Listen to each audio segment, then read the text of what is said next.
நான் உடஞ்சி போகும்போதெல்லாம் நானா எனக்கு பாடிக்கிற பாட்டு இந்த பாட்டு தான். இது உங்களுக்கும் ஆறுதலாக இருக்கும்னு நம்புகிறேன். கேளுங்க. அநாதையாவதில்லை,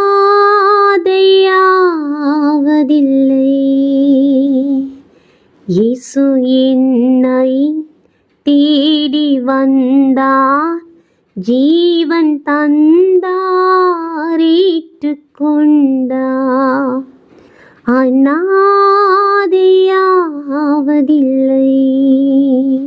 உலகம் உன்னை தள்ளிடலாம்,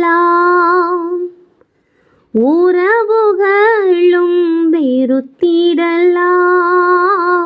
உன்னத நீரின் உறைவிடமா நீர், உன்னத நீரின் உறைவிடமா நீர், உயிரில் கலந்தீர், இனிமை தந்தீர்.